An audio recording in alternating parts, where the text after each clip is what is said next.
E a Assembleia Legislativa de São Paulo aprovou o projeto para aumentar a vistoria e a fiscalização dos elevadores para evitar acidentes. Só na capital paulista, são mais de 80 mil elevadores instalados nos prédios da cidade. De acordo com o Corpo de Bombeiros, foram mais de 500 ocorrências com passageiros presos em elevadores de edifícios residenciais e comerciais no estado. E para entender melhor esse projeto de lei, vamos conversar agora com Marcelo Braga, que é o presidente da Associação Brasileira das Empresas de Elevadores. Marcelo, bom dia. Obrigado pela presença aqui no Jornal da Manhã nesse domingo. Bom dia, Vitor, bom dia, Cláudia, bom dia a todos. É um prazer muito grande estarmos aqui para poder falar desse tema tão importante para a sociedade. Prazer é nosso. E para começar a conversa, Marcelo, eu queria que você explicasse o que muda com essa nova legislação, quais são as principais regras que entram em vigor agora. Olha, Vitor, é importante a gente fazer uma retrospectiva. Na cidade de São Paulo, hoje, é a cidade que tem toda a legislação correta através do CONTRU, através do órgão que fiscaliza os elevadores na cidade de São Paulo.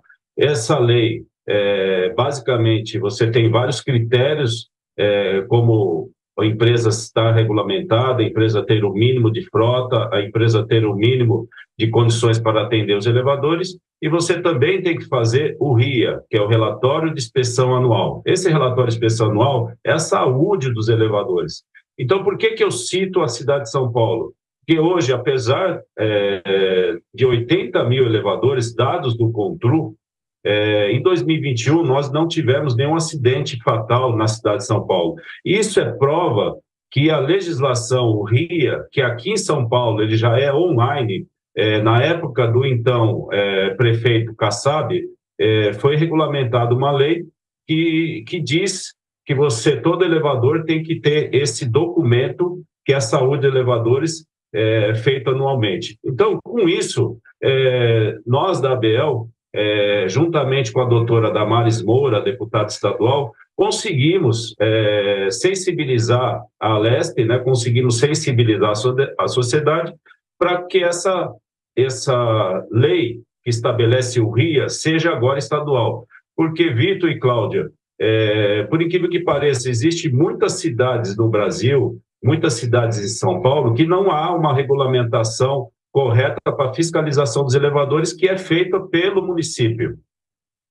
E, Marcelo, como vai funcionar essa fiscalização aí a partir de agora para ver se essa lei está sendo realmente cumprida?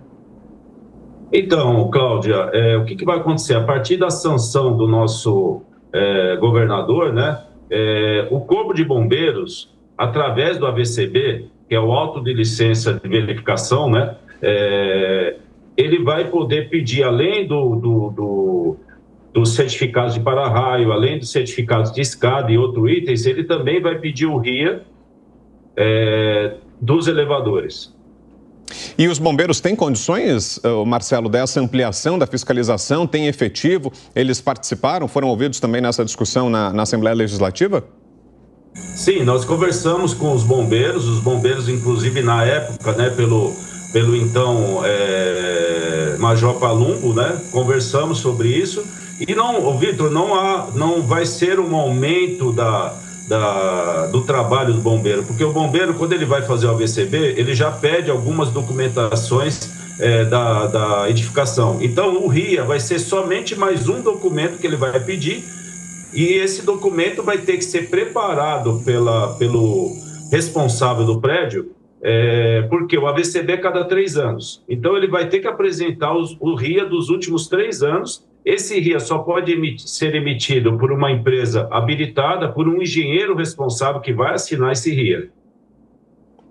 Coronel Tadeu, tem pergunta também, Coronel? Sim, Marcelo, bom dia.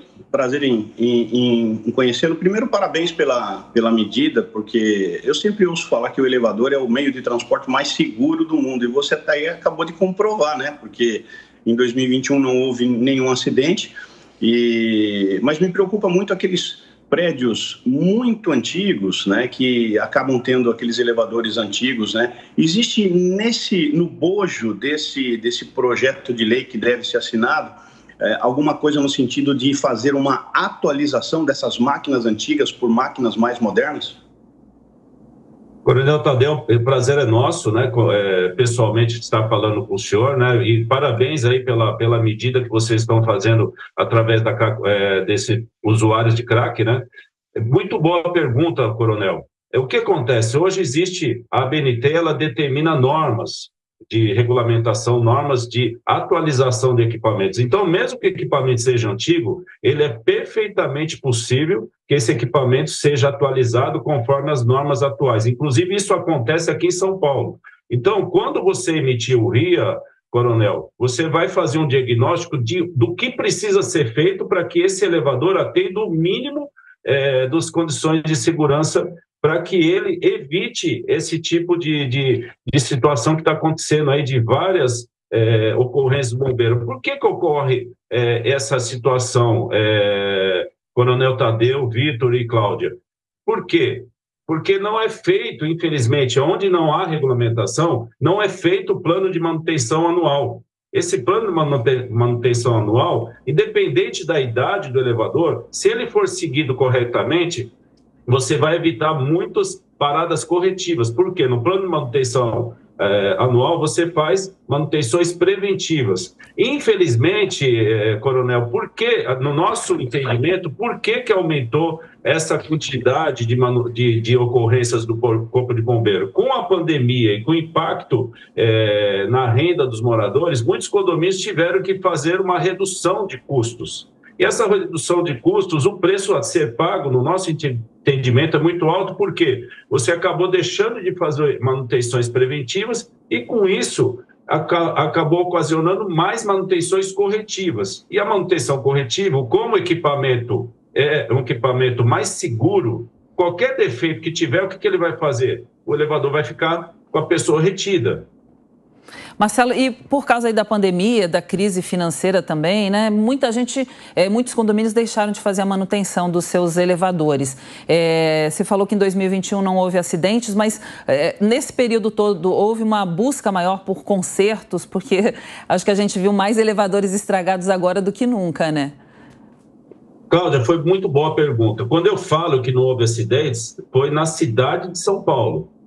Ok? Por quê? Porque aqui tem uma regulamentação mais rígida. Então, mesmo aqui na cidade de São Paulo, mesmo com pandemia, mesmo com a baixa da rentabilidade, por conta da legislação, os prédios, os responsáveis dos prédios, eles acabaram tendo que fazer as manutenções, porque aqui, uma das regras que tem nessa legislação é que, se tiver alguma irregularidade, você tem que apontar no RIA e você tem que automaticamente desligar o elevador, e 48 horas com ele desligado, eu tenho que informar o controle.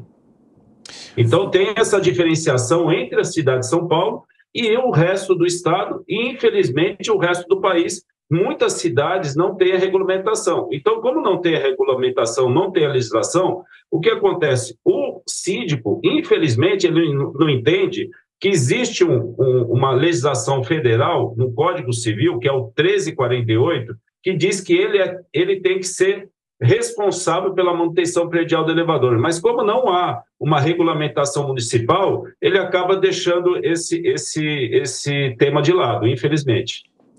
Ô Marcelo, e quais são os problemas mais comuns quando uma equipe de manutenção ou um fiscal chega até um elevador? Qual o defeito mais frequente? Qual o erro mais comum com o qual eles costumam se deparar? Olha, Vitor, o erro mais comum que nós temos é falha de porta. Por isso que de 99 para cá, se eliminou aquele sistema de porta que é de eixo vertical. Então, o sistema de porta eixo vertical, ele é o sistema que mais dá problemas, porque ele tem que fazer um travamento na porta. O sistema novo, né, de 99 para cá, que é aquela porta de abertura simultânea, esse sistema ele tem menos paradas, mas essa é a falha que nós mais temos. E como o circuito de segurança do elevador ele tem duplo cheque, qualquer falha que tiver na porta vai fazer com que o elevador pare, e muitas vezes ele vai parar fora de nível. Para consertar isso, para solucionar, é fácil?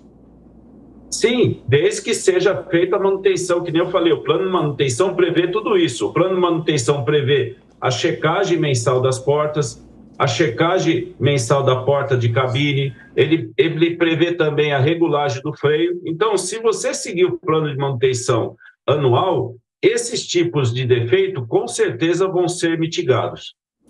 Marcelo, a gente vê que tem muita gente que tem medo de entrar no elevador. A gente tem colegas aqui mesmo que só entram se tiver uma companhia. Esse medo é justificado? Tem justificativa para tanto medo?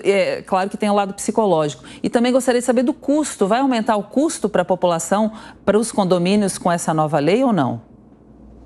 Então, foi muito boa a tua pergunta. Primeiro, o elevador é o meio de transporte mais seguro. Então, a pessoa que está nos escutando aqui, deixe claro o seguinte: você dentro do elevador, você seguindo a regra de quem vai fazer o resgate, você não tem nenhum problema de segurança. É justamente ele para poder evitar que você tenha algum acidente na saída e entrada do elevador. Então, você que está nos escutando agora, se você estiver preso no elevador, eu sei que tem a questão psicológica, mas o que a gente aconselha? Se você começar a ter uma falta de ar, sente, entendeu? Hoje a gente tem muita a questão do celular, né? Então verifique